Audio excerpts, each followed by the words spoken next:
우리가 좀 배려하는 걸 자꾸 훈련을 해야 됩니다. 네. 내 편한 것만 생각하면 사회가 각박해지거든요. 네, 고맙습니다. 자, 우리가 큰 4년 전부터 무너진 기초를 다시 세우자라는 큰 주제 속에서 하나님과의 관계를 먼저 회복하자라는 주제, 그 내용이 하나님 나를 만드신 목적대로 사는 건데 하나님과 교제하는 삶, 하나님과 동행하는 삶이다. 그러면서 주님을 닮아가는 성화의 삶을 사는 것이 하나님이 나를 만드신 제일 중요한 목적이다. 그리고 두 번째는 내게 주신 재능과 시간과 물질, 건강을 가지고 하나님이 원하시는 일을 하는 것, 그걸 우리는 사명이라고 그러죠. 사명을 감당하도록 만들었다. 그것은 이제 우리를 다스리라 그랬어요. 하나님 만든 세상을. 그래서 정치, 경제, 사회, 문화 어떤 분야를 나가든 그 분야에서 하나님의 뜻을 이 땅에 펼치는, 그걸 하나님 나라 회복이라고도 표현해요. 그래서 주기도문에도 그러죠. 하나님의 나라가 임하옵시며 하나님의 뜻이 하늘에서 이루어진 것처럼 이 땅에서도 이루어지길 원합니다. 그게 우리 사명이에요. 그게 저와 여러분의 존재 목적이거든요. 그래서 하나는 삶, 하나는 사명, 사역, 일, 이 두 가지를 균형 있게 하는 것이 건강한 삶이다. 그렇게 말씀을 드렸습니다. 삶만 있으면 또 안 되고요. 사역이 있어야 되고요. 또 사역만 있어도 안 되고 삶의 뒷받침이 돼줘야 된다는 거죠. 자, 이제 이 두 가지를 균형 맞춰 가는데 우리는 지금 어디에 집중하고 있냐면 삶 쪽에 먼저 집중을 하고 있습니다. 그 삶에서 가장 중요한 게 하나님과의 관계, 그 다음에 이웃과의 관계거든요. 그게 삶이에요. 네. 자, 그럼 하나님과의 관계 속에서 우리가 뭘 지금 다루고 있죠? 하나님과 교제 생활, 대화, 경청이 중요하다 그랬어요. 관계에서 제일 중요한 게 경청, 상대편 말을 잘 듣는 게 중요하잖아요. 그래서 우리가 하나님 말씀을 잘 듣는 말씀 생활, 이게 첫째 중요하고, 그 다음에 내가 하고 싶은 이야기들, 내 생각을 이야기하는 기도 생활, 이걸 통해서 하나님과의 관계가 더 깊어져 가는 거죠. 그러면서 우리 삶 속에서 감사 생활을 회복해야 될 부분과 이제 금년에는 우리가 예배 생활을 좀 더 강화하자. 그래서 하나님과 관계에서 중요한 게 뭐냐면 말씀, 기도, 감사, 그 다음에 예배 생활, 그 다음에 이제 내년에 좀 다룰 건데요. 우리가 삶 속에서 사는 게 하나님과 교제거든요. 그래서 주신 재능을 가지고 시간을 가지고 어떻게 청지기로 섬기고 살 건가, 섬김에 대한 주제를 내년에 좀 다루고, 그 결과가 세상에서 우리가 하나님을 드러내는 거죠. 하나님을 드러내는 삶, 그걸 우리는 하나님께 영광을 돌리는 삶, 그렇게 표현해요. 그게 다른 말로 하면 전도하는 삶이에요. 하나님을 드러낸다는 건 전도하는 걸 말해요. 그래서 여러분, 전도는 저와 여러분의 삶의 결과로 나타나야 되고, 말로만 전도하는 게 아니라 삶 속에서도 하나님을 드러내는 삶을 살아가는 것이 성도의 존재 목적이다. 그래서 주님은 우리를 보고 세상의 빛이다, 소금이다, 향기다, 이런 단어들을 쓰는 거죠. 또 고린도서는 편지다. 하나님을 세상 사람들에게 알려주는 방법이 하나님 직접 나타나는 게 아니라 성도들의 삶을 보면서 하나님이 저런 분이구나. 우리가 제대로 못 살아버리면 에이, 하나님 아무것도 아니네, 문제 있네, 이렇게 나오는 거예요. 지금 우리가 한국교회가 지금 그 자리에 가 있잖아요. 요거도 먹는 자리에 가 있는데, 그건 뭐냐? 저와 여러분의 삶 속에서 향기가 못 되고 있다는 이야기죠. 그런 측면에서 우리가 이 부분이 무너진 기초가 다시 회복이 돼야 된다 하는 측면에서 지금 3년 동안 계속 말씀을 묵상해 오고 있는 겁니다. 자, 그런 측면에서 이제 금년에 우리가 예배 회복인데, 지난 송구영신 예배 때 이사야 1장 2절부터 9절까지를 가지고 말씀을 드렸어요. 오늘은 이제 그걸 이어서 좀 하는 겁니다. 지난주는 이제 성품에 대한 훈련이었기 때문에 설교가. 그래서 이게 좀 끊기는 맛이 있는데 좀 다시 한번 좀 이렇게 생각을 해보시면 좋겠습니다. 그래서 이스라엘 백성들이 처한 환경이, 제가 볼 때는 오늘 우리가 처한 환경과 너무 유사하거든요. 왜냐하면 이스라엘이 굉장히 경제적 기근을 겪고 있어요. 그래서 막 땅이 황폐됐다 이런 표현들을 막 쓰시거든요. 실컷 매를 맞고도 치료를 못 받고 있고 위로를 못 받고 있다. 경제적인 기근 왔죠. 전쟁의 위협을 당하고 있죠, 이스라엘이. 갖가지 질병과 자연재해가 이스라엘을 휩쓸고 있는 거예요. 그러니까 만신창이가 되고 있는데도 그 이유를 모르고 있다는 거죠, 이스라엘 백성들이. 그러니까 매를 맞으면서도 매 맞는지도 모르고 더 매를 맞는 자리로 가고 있다. 근데 그 이유가 뭐냐니까 너희가 병이 들어있다, 지금. 머리에서부터 병이 들어가지고 온몸이 병이 들어있다. 머리, 가슴, 여러분 이제 마음까지도 다 지금 병이 들어있다. 지난번에 이제 머리가 병든 게 뭐냐를 이야기를 했어요. 그게 뭐라고 그래? 이사야에서는 짐승도 주인을 아는데, 강아지도 주인을 알아보는데, 이 인간이, 내 백성은 주인을 모른다 도대체. 이게 이제 가장 심각한 병이라는 거예요. 하나님을 잊어버린 사람들, 하나님을 주인으로 섬기지 않는 사람들, 이게 가장 심각한 인생의 문제라는 거예요. 그것 때문에 너의 인생에 지금 그 고난이 다 왔다. 이 말씀의 배경이 있는 거죠. 그죠? 여러분, 우리가 이제 에베소 2장에 보면 우리가 하나님을 인생의 주인으로 섬기고 살아야 되는데, 에덴 동산에서 마귀가 뭐라고 그래요? 아담에게, 하와에게, 야, 하나님이 네 인생의 주인 아니야. 네가 주인 노릇 할 수 있는 거야. 하나님 말 들을 거 없어. 네가 하고 싶은 대로 해. 네 인생의 주인은 너야. 이게 인류 타락의 시작이잖아요. 그냥 이 사상이 지금까지 계속되고 있는 거예요. 마귀는 지금도 계속 이 사상을 갖고 사람들을 쓰러뜨리잖아요. 네 맘대로 해. 네 인생 네 거잖아. 네가 주인이야. 근데 이때부터 어떤 일이 생기죠? 에베소 2장에 보니까 하나님이 주인인 걸 딱 거부하는 순간부터 주권이 어디로 넘어간다고 그러세요? 내가 주인 노릇하는 게 아니라 사탄이 공중의 권세 잡은 자가 너희를 다스린다 이래버려요. 그러니까 여러분, 이 원리를 놓치시면 안 돼요. 마귀는 우리를 속여서, 거짓말하는 압이라 그랬잖아요. 거짓말해서 우리를 속여서 우리를 자기의 종으로 삼는단 말이죠. 그러니까 하나님은 아버지로서 그분이 주인이 되면 인생에 누릴 수 있는 모든 행복과 복이 주어지는데, 마귀는 그렇게 사는 꼴을 못 본다고. 우리가 그렇게 복과 행복을 누리는 존재가 영광스러운 존재로 사는 걸 못 보니까 타락을 시킨다고. 그러니까 타락시키는 제일 핵심 사상이 뭐예요? 네가 주인이다. 오늘날도 계속 그 사상을 지금 갖고 오는 거잖아요. 그러면 내가 주인이 되냐? 그렇지 않다는 거예요. 하나님의 주권을 딱 거부하는 순간 주권이 누구에게 넘어가냐? 마귀에게 넘어가 버려요. 그래서 마귀의 지배를 받아버립니다. 그럼 마귀가 지배하는 방법이 뭐라고 그랬어요? 여러분, 자기 중심으로 살게 만든단 말이에요. 이게 뭐예요? 이기주의, 개인주의라고요. 그러니까 이 병이 현상이 아담의 아들인 누구에게 나타납니까? 가인과 아벨 사이에 나타나요. 형제끼리도 경쟁을 하고 시기하고 미워하고 질투를 해버려요. 그리고 끝내는 죽여버려요. 인류가 왜 이 비극을 겪습니까? 지금 우리 대한민국만 해. 전 세계가 모든 사람들이 하나님을 부정해버리면 그 다음부터 뭐가 돼요? 자기들이 주인이 된다고 생각하는데 그때부터 뭐예요? 자기 중심으로 살아요. 그래서 뭐예요? 시기하고 미워해요. 경쟁을 하고 산다고요. 그래서 시기하고 미워하고 질투하다가 정말 자기가 무시당하고 불이익을 당했다면 분노를 갖잖아요. 그래서 이웃을 죽인다고요. 이게 좀 더 커지면 국가 간에도 전쟁을 해버려요. 그럼 여러분 생각해 보세요. 인류 역사가 그 역사란 말이죠. 우리도 전쟁을 겪어봤잖아요. 서로 경쟁하다가 미워하고 시기하고 질투하다가 그것이 안 되면 분노를 갖고 그 분노를 표출하기 시작하면 결국은 분열, 분쟁, 전쟁인데 그게 얼마나 지금 인류 역사를 비참하게 만듭니까? 국제시장이라는 영화를 봤어요. 예. 근데 같이 갔던 목사님이 저보다 3살, 나이가 저보다 3살 많은 분인데, 두 번째 본데, 그 영화를. 두 번째 본데요. 근데 처음 시작할 때 끝까지 울다가 나왔다는 거예요. 그 사모님 그래요. 우리 목사님 처음부터 끝까지 울었어요. 그래요. 근데 그 목사님 이런 이야기예요. 목사님, 그게 제 이야기입니다. 자기가 함흥부두에서, 흥남, 그 부두에서 1살 때인가 피난을 나오다가 아버지를 잃어버렸대요.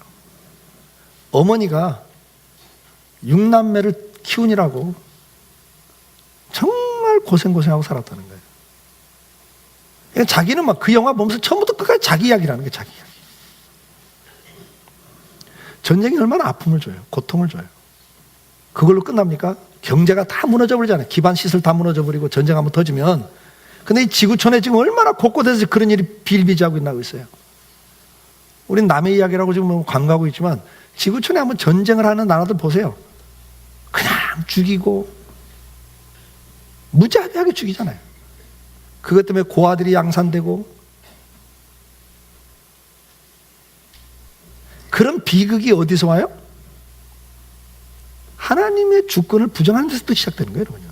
마귀가 세상을 지배하면요, 인생을 불행하게 만드는 게 마귀의 목적입니다.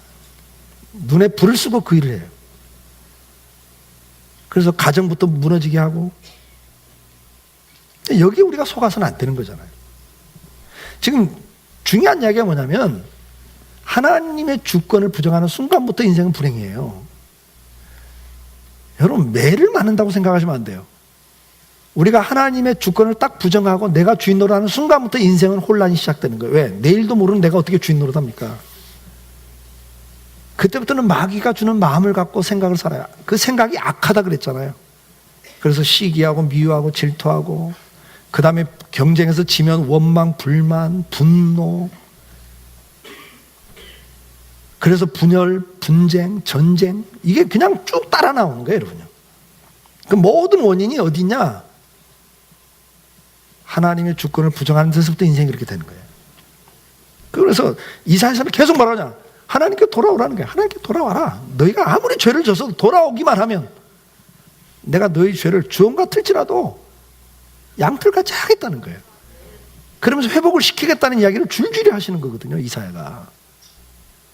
그런데 이렇게 하나님께로 돌아오라고 하는데 회복을 이야기하면서 첫 마디가 10절부터 뭘 이야기해요? 예배를 갖고 이야기를 시작하신다고, 하나님이. 예배가 얼마나 중요한가를 지금 하나님이 말씀하는 거거든요. 자, 하나님을 잊어버린 사람들, 하나님의 주권을 부정한 사람들, 하나님께로 돌아오라의 그 처음 이야기가 예배를 갖고 이야기를 하기 시작하셔요, 하나님이. 예배 생활을. 자, 그러면서 뭘 이야기합니까? 그 예배의 가장 중요한 것을 11절, 12절에서 뭘 이야기해요? 여호와께서 말씀하여 너희가 무수한 재물이 내게 무수히 유익하냐? 나는 순양의 번제와 살찐 짐승의 기름에 배불렀고 나는 수송아지나 어린 양이나 순염소의 피를 기뻐하지 아니하노라. 너희가 내 앞에 보이려오니 그래요. 그러니까 지금 이스라엘이 예배를 드리는데 하나님의 주권을 부정하는 성도라고요. 그러니까 우리가 예배를 드리고 있지만 하나님의 주권을 부정하고 있다고요. 그 양상이 어떻게 나냐? 예배를 그냥 보이러 오는 거예요. 보이러 오는 거예요. 나 하나님 예배 드리고 있어요. 나 예배 드렸어요. 그러니까 뭐가 없어요? 마음이 없다는 거예요. 그러니까 형식적 예배를 드리고 있다. 습관적 예배, 형식적 예배를 드리고 있다. 지금 그 이야기를 합니다. 그러면서 지금 오늘 본문은 두 가지를 이야기해요. 첫째, 재물을 갖고 이야기해요. 재물. 각가지 재물을 갖고 오죠. 그래서 11절에 순양의 번제, 살찐 짐승의 기름, 수송아지나 어린 양, 순염소의 피, 이 재물을 갖고 이야기를 해요. 그 다음에 13절 보니까 뭘 갖고 이야기해요? 분향, 월삭, 안식일, 대회로 모이는 것, 성회, 이걸 또 이야기해요. 그러니까 하나님 앞에 예배를 드리는 데 있어서 지금 하나님께서는 뭘 이야기하셨죠? 안식일만 지키라고 하는 게 아니고, 월삭이 뭐냐면 매달 첫째 날을 월삭이라 그래요. 그러니까 매달 첫날이 딱 되면 이날도 구별하여 지키라는 거예요, 하나님 앞에. 그래서 한 달을 시작하면서 또 하나님 앞에, 하나님 내 인생의 주인이십니다. 이 달도 하나님 뜻대로 살기를 원합니다. 주님이 가르친 기도에 의하면 하나님의 뜻이 내 안에서 이루어지기를 원합니다. 대회는 뭡니까?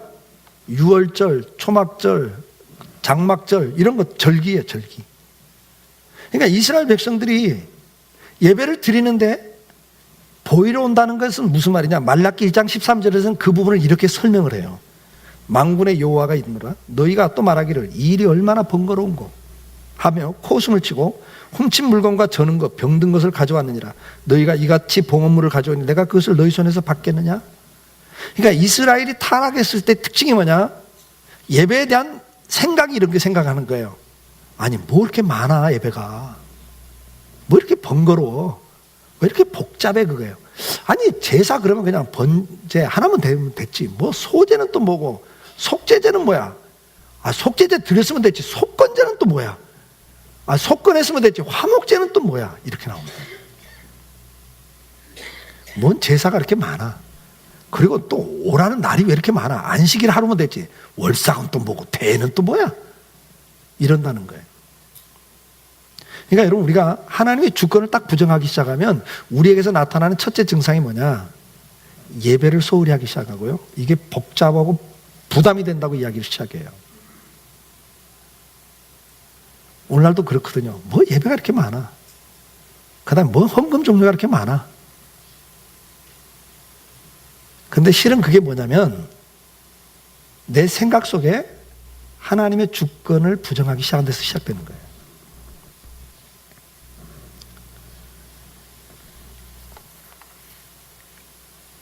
우리가 성경에 보면 이스라엘 백성들이 그 하나님과의 관계가 회복될 때 첫째 나타난 증상이 뭡니까? 역대상 29장 9절에 보면 예배가 회복됩니다.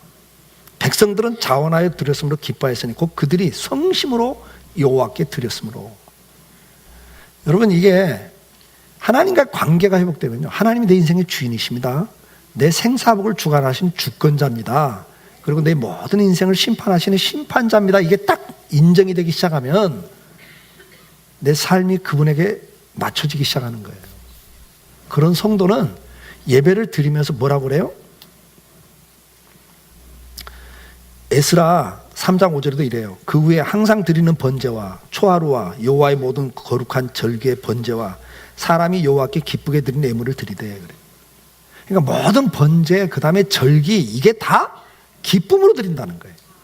시편 95편 1절 2절 오라 우리가 여호와께 노래하며 구원의 반석을 향하여 즐거이 외치자. 우리가 감사함으로 그 앞에 나가며 시를 지어 즐거이 그를 노래하자 그래요. 시편 100편 2절에도 기쁨으로 여호와를 섬기며 노래하면서 그 앞으로 나갈지어다 그래요. 근데 그 이유가 뭐냐? 이사야 58장 13절에 보면 이렇게 기록을 하고 있어요. 만일 안식일에 내 발을 금하여 내 성일에 오락을 행하지 아니하고 안식일을 일컬어 즐거운 날이라. 여호와의 성일을 존귀한 날이라 하며 이를 존귀하게 여기고 내 길로 행하지 아니하며 내 오락을 구하지 아니하며 사사로운 말을 하지 아니하면 네가 여호와 안에서 즐거움을 얻을 것이라. 내가 너를 땅의 높은 곳에 올리고 내 조상 야곱의 기업으로 기르리라 그래요. 그러니까 우리가 하나님 앞에 나올 때 예배가 회복돼야 하는데 어떤 부분이 회복됐냐면 첫째, 이 생각이 바뀌셔야 돼요. 여러분. 그러니까 목사님 저는 예배가 참 안 드려져요. 근데 그렇게 말씀하지 마시고요. 여러분, 하나님 우리에게 자유의지를 줬기 때문에 뭘 요구하시냐면 선택을 요구하세요. 선택하라는 거예요. 우리 옛날 어른들 말하면 마음먹기 나름이라는 거예요. 생각하기 나름이라는 거예요. 그러니까 내가 이 날을 딱 주님 앞에 나오면서 막 이러고 나올 게 아니라 그래 맞아, 하나님이 내 인생의 주인이셔. 내 생사복이 하나님 손에 있어. 그 주권, 하나님의 주권을 인정하는 게 뭐예요? 이 모든 날이 내 날이 아니라 주님의 날입니다. 그래서 한 날을 구별하여 드리는 이 행위를 통해서 고백을 하라는 거예요. 고백입니다. 이러면 11조도 10의 1만 하나님께 아니라 하나님 내게 주신 모든 물질이 다 주님이 은혜를 주셔서 이건 주님이 주신 은혜입니다. 주님의 것입니다. 나는 고백적 행위가 10의 1을 드리라는 거예요. 그러니까 누차 얘기했잖아요. 나 당신 사랑해 그럴 때는 말로만 사랑하는 게 마음으로 사랑해 행위가 나타나게 돼 있어요. 당신 나 사랑해? 그럼 옆에 있어줘. 그렇죠? 당연한 거예요, 여러분요. 사랑해요? 시간을 같이 해야지. 사랑해? 주머니 따로 차면 안 되지. 사랑을 한다는 것은 생각과 말로만 하는 게 아니라 삶이 가능해. 삶이 그 삶으로 드러나는 게 뭐예요? 누차 이야기했잖아요. 나 정말 당신 사랑해. 근데 날마다 딴짓가 있으면 사랑하는 게 아니라니까. 그렇잖아요. 나 당신 사랑해. 그런데 100만 원도 희생을 안 해.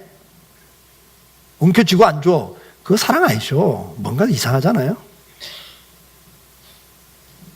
지금 하나님 그 이야기예요. 고백이란 말이에요. 고백. 그 고백이 행위적으로 나타나는 게 뭐예요? 안식일을 지키라. 11조를 드리라는 거예요. 근데 마음이 떠나면요, 변명이 많아져요. 꼭 그렇게 해야 되냐? 사랑이? 그렇게 유치하게 사랑을 이야기하냐? 돈 이야기하지 마. 유치한 거야. 진짜 유치한 거예요, 그게.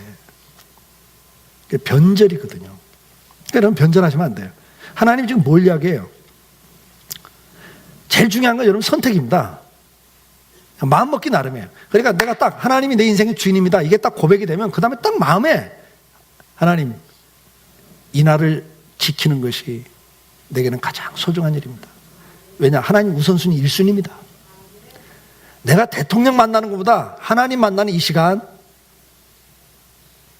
누구랑 미팅하는 것보다 하나님과 관계를 갖는 이 시간, 내게는 가장 즐거운 일입니다.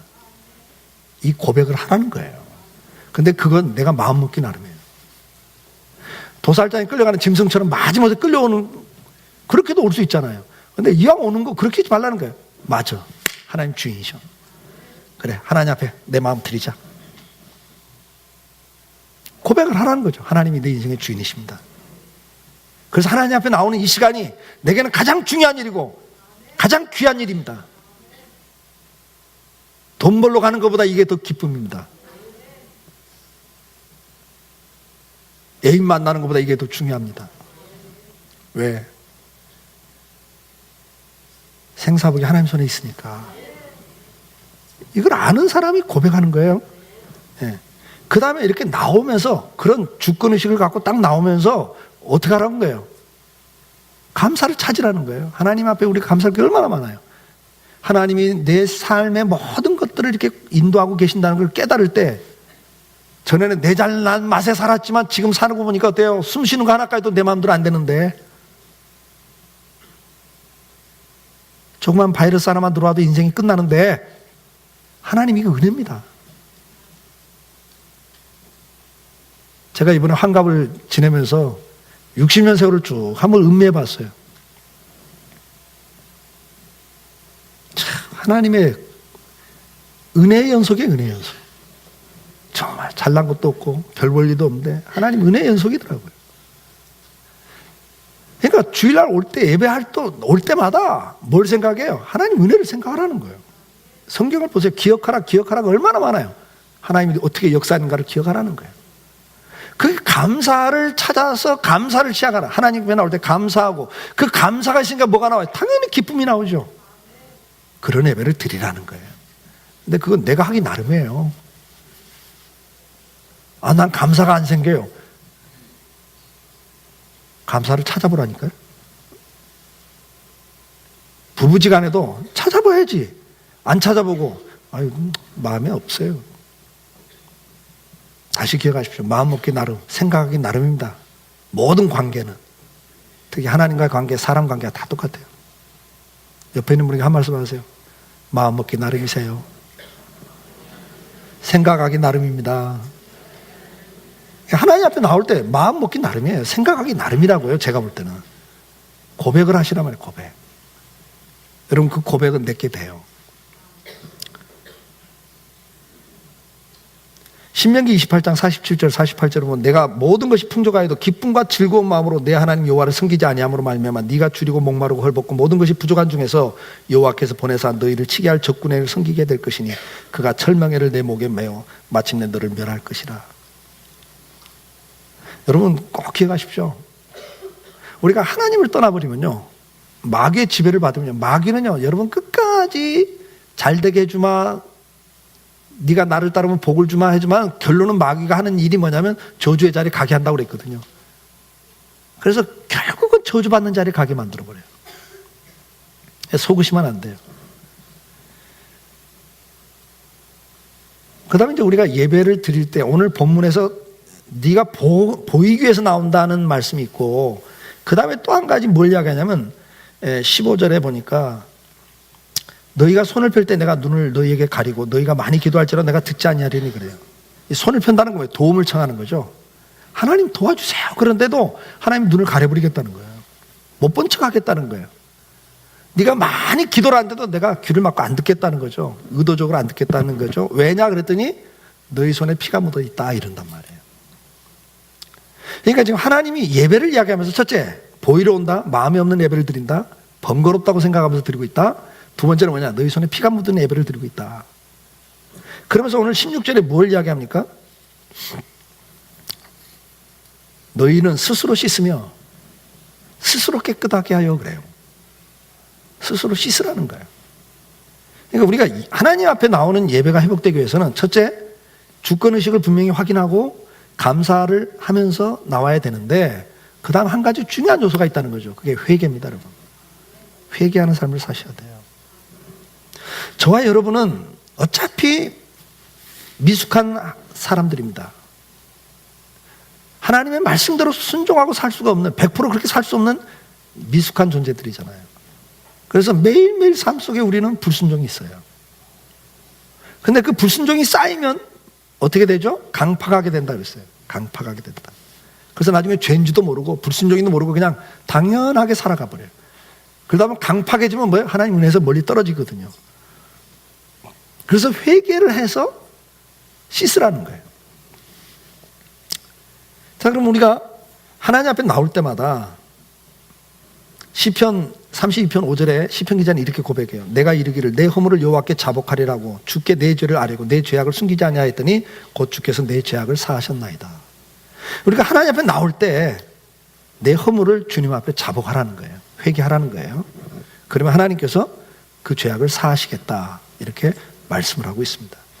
잠언 28장 13절에 보면 자기 죄를 숨기는 자는 형통하지 못하나 죄를 자복하고 버리는 자는 불쌍히 여김을 받으리라.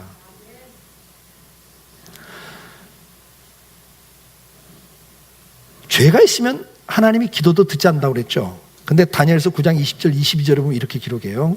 내가 이같이 말하여 기도하며 내 죄와 내 백성 이스라엘 죄를 자복하고 내 하나님의 거룩한 산을 위하여 내 하나님 여호와 앞에 간구할 때 곧 내가 기도할 때 여전히 환상 중에 본 그 사람 가브리엘이 빨리 날아와 저녁 제사 드릴 즈음 내게 이르러 내게 가르치며 내게 말하여 이르되 다니엘아 내가 이제 내게 지혜와 총명을 주려고 왔노라. 여러분 회개하고 기도할 때 회개의 기도가 있을 때 하나님이 응답이 시작된다고 기록을 하고 있어요. 총명과 지혜도 주시고 분별력도 주시고 여러분 회개가 있을 때 풀려지는 역사가 있다고 성경은 기록하고 있습니다. 응답이 있습니다. 회개를 할 때 우리가 새로워진다고 사도행전 3장 19절은 이야기를 합니다. 회개하고 돌이켜 너희 죄 없이 함을 받으라. 이같이 하면 새롭게 되는 날이 주 앞에서 이를 거다. 그러나 반대로 우리가 회개를 하지 않고 가면 하나님이 우리 기도를 듣지 않고 우리의 부르짖음도 외면하시겠다고 그러는데 시편 7장 12절에 사람이 회개하지 않으면 그가 그의 칼을 가시며 그 활을 이미 당겨 예비하셨도다. 계시록 2장 22절을 볼지라도 내가 그를 침상에 던질 터요 또 그와 더불어 간음하는 자들도 만일 그 행위를 회개치 아니하면 큰 환난 가운데 던지겠다 그렇게 말씀합니다. 여러분 우리가 죄를 짓고 회개를 안 하면 그 죄의 값을 마귀는 요구를 해요. 그래서 결국은 저주자리로 가게 만들거든요. 하나님 우리가 그렇게 가는 걸 원치 않으니까 회개라는 길을 열어놓으신 거거든요. 예수님이 대신 죽으시면서 회개하면 사죄하겠다는 거예요. 우리가 예배 생활에서 정말 중요한 게 뭐냐 회개입니다. 오늘날 많은 사람들이 회개가 없는 시대를 살아가고 있습니다. 그 이유가 뭐죠? 자기중심적으로 살기 때문에 그래요. 하나님 중심으로 가면요 회개가 나올 수밖에 없어요. 우리가 하나님 앞에 서보면요 죄인이거든요. 근데 내가 인생의 주인이 되면요 자기 합리화를 시켜버립니다. 이런 말이 있잖아요. 남이 하면 불륜, 내가 하면 로맨스라니까. 사람은 이렇게 가요. 그래서 갈라디아서는 뭐라고 그래요? 자기를 살피라 그래요. 성경은 자기를 살피라. 그리고 자기 짐을 지라 그래요. 우리가 부부지간에도요 자기를 살피라는데 계속 누굴 살피죠? 우리가 가정에서도 보면 부부지간에도 누굴 살펴요? 남편이 남편 노릇 잘하냐, 아내가 아내 노릇 잘하냐, 그걸 살피잖아요. 그리고 왜 그렇게밖에 못해? 이렇게 좀 해. 요구가 많죠. 그러니까 불행해지잖아요. 갈등이 생기잖아요. 부모 자녀 간에도 부모로서 부모 노릇을 생각하지 않아요. 자식 노릇을 요구한다고요. 이게 사람은 이게 원래가 죄 가운데 태어나서 그게 기본적으로 그런 것 같아요. 저도 이번에 환갑 지내가면서 그런 생각을 하더라니까. 환갑 때 자녀들이 여행 보내준다는데 다른 집들은 이 녀석들 어떡하나. 저도 그러더라고요. 죄인이에요, 죄인. 항상 뭐예요? 받을 걸 생각하잖아요. 줄 걸 생각하지 않아요. 우리 자기를 살핍시다. 죄가 있어요. 그걸 주님 앞에 나올 때마다 자복했으면 좋겠어요. 남 정지할 틈이 없어요, 여러분. 가나바다 현장에 잡힌 여인을 놓고도 너희 가운데 죄 없는 사람이 먼저 돌로 치라 할 때 돌을 칠 사람이 없었어요, 여러분. 그리고 주님도 이렇게 말씀해요. 나도 너를 정죄하지 않는다. 그러나 다시는 이런 죄 짓지 마라. 그러셨어요. 주님도 정죄를 안 해요. 왜? 회개를 원하시는 거예요. 회개. 근데 그 회개는 박윤선 박사님이 그랬어요. 개혁주의는 남을 개혁시키는 게 아니라 자기를 개혁하는 거다. 여러분 날마다 자기를 살피셔요. 그리고 하나님 앞에 회개를 하셔야 됩니다. 저와 여러분 똑같은 죄인들입니다. 그럴 때 하나님의 은혜가 임합니다. 회개가 없이 다른 사람을 정죄하는 자리 가지 마시고요. 내가 회개해야 됩니다. 그리고 다니엘도 어떻게 했습니까? 나라와 민족의 죄를 자기가 회개합니다. 회개할 때 하나님이 그 민족을 불쌍히 여기고 긍휼을 베푸셨잖아요. 백날 이야기해도 소용없어요. 우리가 회개할 때 하나님의 은혜가 임합니다. 이사야 시대 이스라엘 백성들처럼 지금 온통 머리는 병들었고 마음은 피곤하고 기근과 상실이 가득한 시대를, 그리고 전쟁의 위협 속에서 스트레스를 받고 있는 시대를 우리는 살고 있습니다. 또 김정은이가 또 6.1 전쟁 끝내겠다 이런 식으로 또 떠들고 있죠. 근데 전문가들 나와서 하는 거 들어보니까 기습 공격하면 대책이 없다고. 미군이 들어올 때까지는 한 달, 2달이 걸린다고. 본격적으로 들어오려면. 그 전에 끝내버리면 방법이 없다고. 맞는 말이거든요. 왜냐하면 저 사람들 테러나 기습 공격에 우리는 그런 특수부대를 많이 안 만들어놨거든요. 대책이 없거든요, 우리는. 맞는 말이거든요. 그러니까 들으면 기분 좋아요, 기분 나빠요? 괜히 좀 기분 안 좋잖아요. 또 불안하잖아요. 거기다 경제 기근이 지금 얼마나 우리가 심화돼 가고 있어요. 서민들이 정말 죽을 맛이잖아요. 이럴 때 우리가 원인을 딴 데다 돌리면 안 돼요. 누구 때문에 이런 게 아니라 하나님은 의인을 보고 소돔과 고모라를 구원해 주시겠다고도 했거든요. 믿는 사람들이 어떻게 사느냐가 더 중요합니다. 다시 한번 우리가 하나님께 돌아갑시다. 예배를 회복합시다. 그러기 위해서는 주권의식, 하나님이 인생의 주인이시다 하는 걸 고백하고, 그 고백처럼 하나님 앞에 오는 이것이 가장, 예배가 내 인생에 중요한 겁니다. 그리고 소중한 시간들입니다라는 고백. 그러면서 감사를 찾고 감사를 드립시다. 그리고 회개를 회복합시다. 저와 여러분은 죄인입니다. 회개할 때 하나님은 은혜를 베푸십니다. 좋은 날을 주십니다. 오늘 저와 여러분의 회개 때문에 이 민족이 사는 역사 있기를 주의 이름으로 축복합니다. 다 같이